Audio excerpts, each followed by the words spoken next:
আল্লাহ রাব্বুল আলামিন বলেন সুবহানাল্লাযী আসরা বিআবদিহি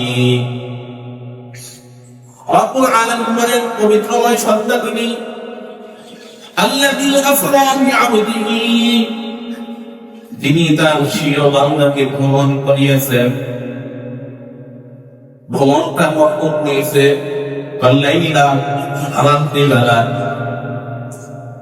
কোন জায়গা থেকে শুরু হয়েছে কোন জায়গায় শেষ হয়েছে এই রাত্রিকালীন ভ্রমণটা প্রথম অধ্যায় শুরু হয়েছে বাইতুল্লাহ থেকে এই কথাই রমজান করেন মিনাল মাসজিদিল হারামি বাইতুল্লাহ এই সবর নামাজটা শুরু হয়েছে কোথায় যে শেষ হয়েছে প্রথম ইসলাম সবরটা শেষ হয়েছে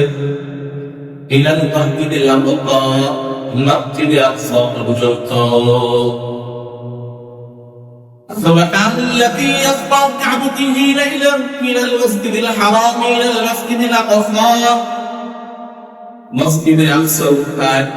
فالذي باركنا حوله মসজিদে আকসা এমন একটা পবিত্র ভূমি যার আশেপাশে আল্লাহ রাব্বুল আলামিন বরকতপূর্ণ করে দিয়েছে সুবহানাল্লাহ এই সম্পর্কটা কেমন করে এটা রব্বুল আলামিন যদি প্রশ্ন করা আল্লাহ আপনি এই সম্পর্কটা কেন করাইছেন এই ভ্রমণটা কেন করাইছেন রব্বুল আলামিন বলেন লিনুরিয়াহু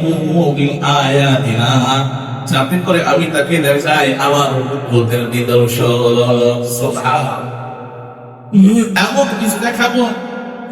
এমন কিছু ঘটনা সে সচক্ষে অবলোকন করবে শুধু ঘটনা ধরেই তাকে আমি দেখাবো না তাকে কিছু আশ্চর্য বিষয় আমি দেখাবো শুধু তাই না তাকে আমি আমার আরশে আযিমে নিয়ে তার কদম মোবারকের ধুলিতে আমার আরশে আযিমকে আমি সম্মান করে নেব সুবহানাল্লাহ